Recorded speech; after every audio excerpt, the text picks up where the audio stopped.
Yakwe, hello in Yakwe. My name is Tina Stegi. I am the climate envoy for the Republic of the Marshall Islands. Thank you so much for joining us today at this press conference. We might have some joining us as we're going, but given the time, we will go ahead and get started. I just wanted to start by first introducing the members of the High Ambition Coalition who took time out of their crazy negotiating schedules to join us here today. First, allow me to recognize Minister of Natural Resources and Climate, Minister Cedric Schuster of Samoa, also chair of the Alliance of Small Island States. I would like to also recognize Vice President Teresa Ribera of Spain, who is joining us as well. From the Marshall Islands, Minister John Silk. From Germany, Minister Annalena Baerbock, Minister for Foreign Affairs. From Colombia, Minister Susana Mohammed, Minister of Environment and Sustainable Development. From Ireland, Minister Eamon Ryan, Minister for Environment, Climate and Communications. From Slovenia, Bohan Kumar, Minister of the Environment, Climate and Energy. From Barbados, we have Senator Chantal Monroe-Knight, Minister in the Prime Minister's Office of Barbados. From Guatemala, Marco Vinicio Ochoa, Vice Minister of Natural Resources and Climate Change. And joining us it's very lovely to see you, Ambassador Amena Yuvoli of Fiji. Without further ado, I will pass the mic to Minister John Silk of the Marshall Islands to deliver remarks on behalf of the group.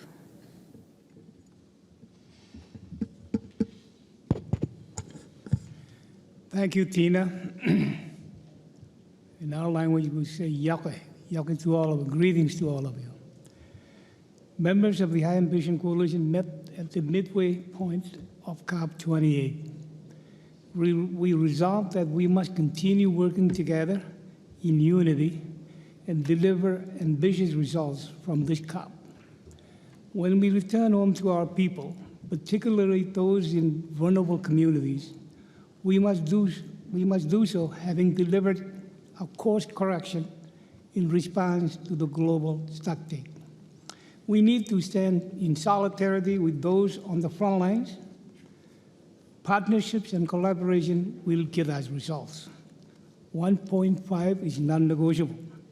There can be no more pretense that 2 degrees is an acceptable future.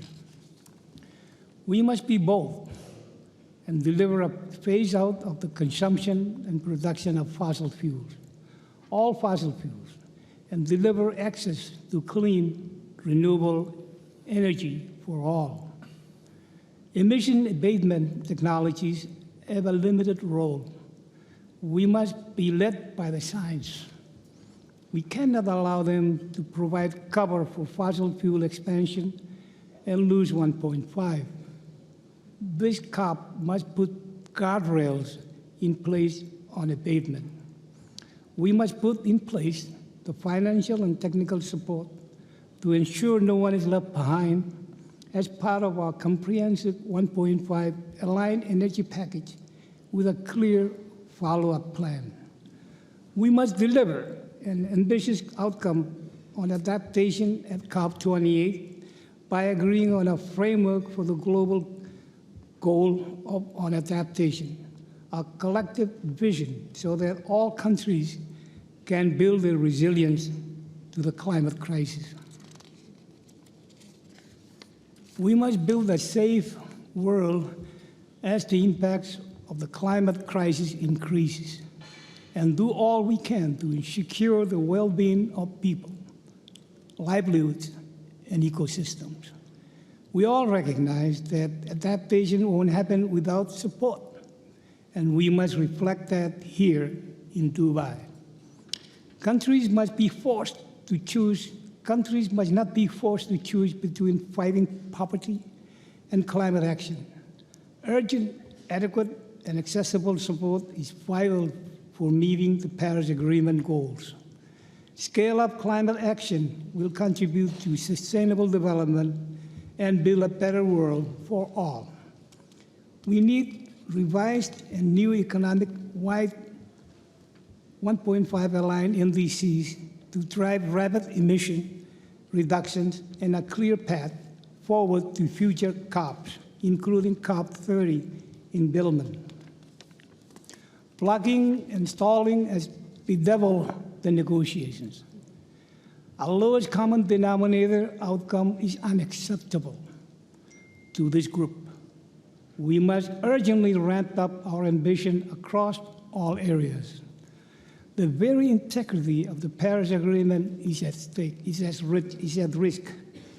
The steps we have outlined would set the world on a course for prosperity and sustainable development built on clean energy. They would build resilient communities able to adapt to the changes 1.5 will bring and safeguard our environment. Let this be the COP where we finally make the choice for future generations to survive and thrive. Thank you.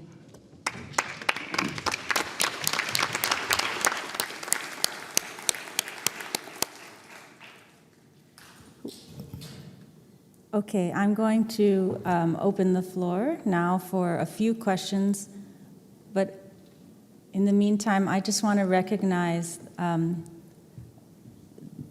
ministers, the minister from France, who's joining. Okay. Yes, so I'll take questions. Yes, in the middle. Black shirt.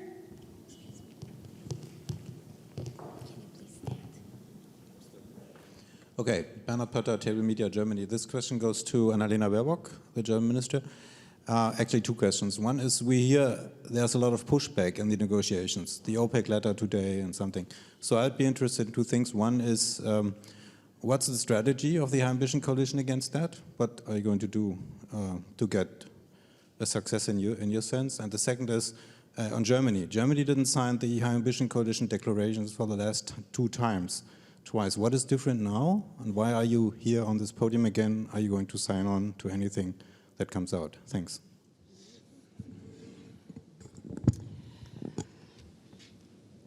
In our point of view, this COP can really make a difference. We have seen it from the start on, that there was a broad coalition, 1.5 years long, which supported intensively the loss and damage fund. And this was also being borne out of this high ambition coalition here, because small island states, most vulnerable states, have been making clear since a long time that you can fight the climate crisis only if you ensure also that especially the most vulnerable countries and small island states will survive. And it was one part of this group that we decided 1.5 years ago at the Petersburg Climate Dialogue in Berlin to say, let's bring it together at a COP.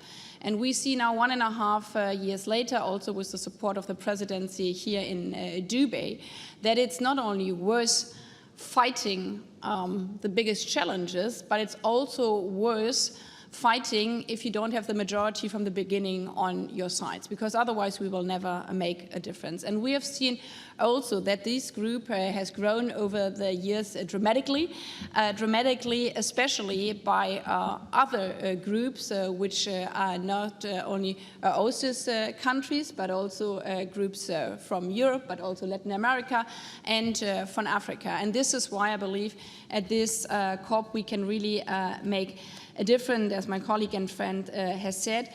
For the first time at the climate conference, we have the chance of an outcome that is not shaped by old power politics, by old fossil power politics, but by an alliance of action, an alliance of sustainable action uniting across all continents. And this is why we are sitting here answering to your question, because we see that there's still some resistance, and we are making clear that this is not only a question of very ambitious countries or very vulnerable countries, but this is an ambition of an alliance which sees that we can scale up our climate action and hand in hand will further foster sustainable development. And your second part of the question, well, obviously I'm sitting here, so Germany has not been for a long time a supporter of this high ambition coalition, but also pushing forward to this COP that we will come here. And yes, there have been a text, I think it was at the General Assembly where we weren't part of, but we are definitely part of the text, which will be hopefully coming out on Tuesday, as we have heard, at 11 o'clock, and will have high ambitions, which we are calling for here today for fossil fuel phase out. Thank you. Any others who would like to answer? All the way in the back. Well,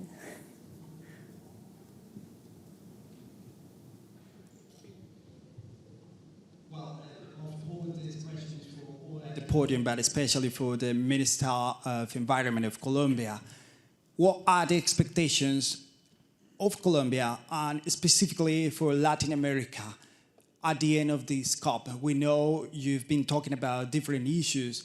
There are several themes that has been addressed since the last year. But this especially year are high expectations, especially from Colombia. What are those kind of things that you expect to be at the result at the end of this COP? Thank you for the question. We have a unique opportunity, and it's the global stocktake, which is an opportunity for accountability, where we can actually see this whole situation we are in an integral manner. And this balanced stocktake should be clear with the citizens of the world. It should say clearly how are we going to reduce 43% of emissions by 2030. We have two fantastic technical reports that are supporting our decisions as ministers: the gap analysis of the UN environmental report, the analysis of the International Energy Agency, and the technical annex of the global stocktake. They are very clear in stating that even if we reduce emissions, we need also to start phasing out fossil fuels production and consumption, and that tripling renewables cannot be additional to current energy, but in replacement of the energy. When we see the panorama, the complete situation, we also see it ourselves from a developing perspective, developing country perspective. What are the economic conditions for this transition? Is the access of capital in the south the same as the access of capital in the north? If we are going to invest in the new economy, do we need to have equal economic and financial possibilities? We don't have that now. We have huge inequality, and this also should be stated and reflected, because we need the change of the financial system. Ambitious countries are being punished by ambition rather than incentivized. And I talk from a country that is an exporter of fossil fuels and wants to change that, make that economic transition that is not only the energy matrix, it's the economic transition for the next 15 years. And we have not been rewarded by that. The market reacts with nervousness and puts us in a difficult situation to match the political will and the necessity of achieving 1.5 with the economic structures. And then the third thing is adaptation. For Latin America, adaptation is the most important. And so far, at this point, almost 3 days before the negotiation ends, we don't have clear goals on adaptation. This is unacceptable. Adaptation is required right now because the climate already changed, and we are already feeling the impacts. If the countries that are opposing to have goals on adaptation, but at the same time opposed to phase out fossil fuel, they need to be held accountable. And that accountability should be seen financially. If emitters will not bring down their emissions, they need to start paying for adaptation and loss and damage. We want from a country like Colombia to see adaptation and resiliency at 1.5. After 1.5, there is no adaptation.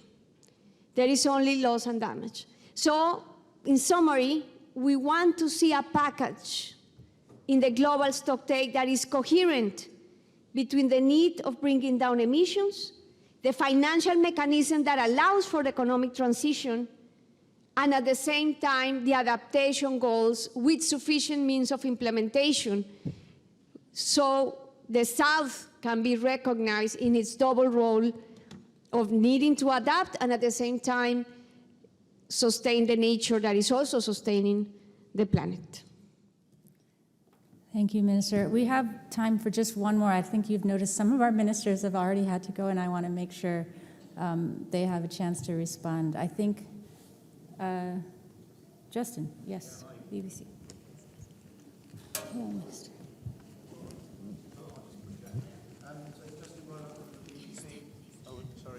Justin Rodat from the BBC. China's saying that it would accept different language. It's something I heard from the UAE COP28 team, that they were happy to consider moving on fossil fuels from out, possibly to down. That's what China's hinting it might do. Would you, as the High Ambition Coalition, would you accept differentiated language? Would you accept out for developed countries, down for developing nations?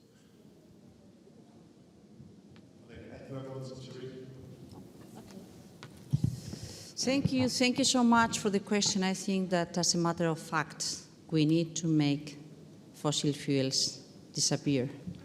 We need to phase out fossil fuels. And of course, this means starting by a phase down, and this means that we kick off in this gradual pathway that has to take place fast, speedy, of course, taking into consideration equity patterns.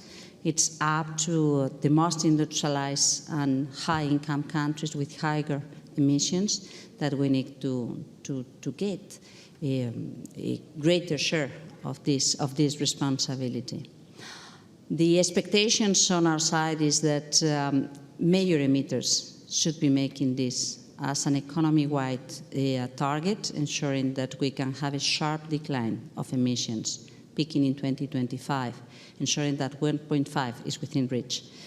So I don't know how this can cover the different circumstances of each country, but certainly big emitters need to make a great effort, and we may find room for writing and capturing this message down in the decision.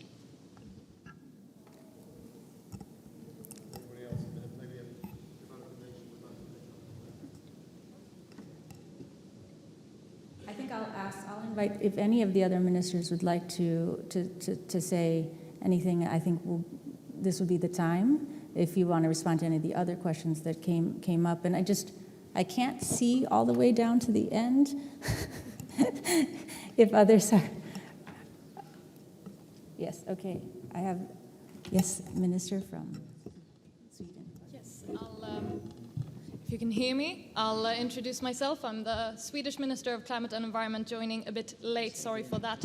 But needless to say, very important to be here, and the need for an urgent progress across the negotiations with a particular focus on fossil fuel phase-out, and that gets us on the 1.5 pathway, with guardrails on abatement, the importance of a strong and ambitious outcome on adaptation, and importance of transformational finance is something that is reoccurring here. We know that when we progress on matters of phasing out fossil fuels, we can also allocate funding towards adaptation, loss and damage, and so many other important aspects of climate transition. So I believe that it is very important to be here today to show that we are standing together to put further force on the matter of phasing out fossil fuels and reaching the 1.5 and not letting go of the commitments and the progress that we have made so far. Also, not only putting pressure on the urgency, but also showing the opportunities that come of the climate transition, opportunities for growing countries, developing countries to grow their economy and develop also other aspects of their society. So that is something that Sweden will always support, and we are here to show our great support for the matter of keeping the 1.5 alive. Thank you. Thank you so much, Minister Pourmokhtari. I've been told that we are at an end, but I'll give, Minister Rivera, you want to come back? Please come. Just because I realized that I forgot something very important. We are talking about economies that have the capacity to create much wealth, but also much harm. We have been working around the G20 lines on things that could facilitate this way out, this phasing out of fossil fuels. Major economies have the capacity to change. Major economies have the best ones, the first ones, to step down the production, the consumption of fossil fuels. So I think that this may provide a sense of equity that is a little bit larger, a little bit more comfortable, more compatible with what it is needed, what we need to achieve. And I guess that this will be the nut we need to crack in these days. The insurance of access to energy, the capacity to speed up the energy transition, and the way we need to afford that in this step-by-step, but quick step after step, major economies should be taking the leadership in this transformation. Thank you, Minister Rivera. I think that is concluding our conference, and I hope everybody could take a family photo before we go. Thank you so much for coming. We're in this to the end as the High Ambition Coalition, not letting go and fighting on. Thank you.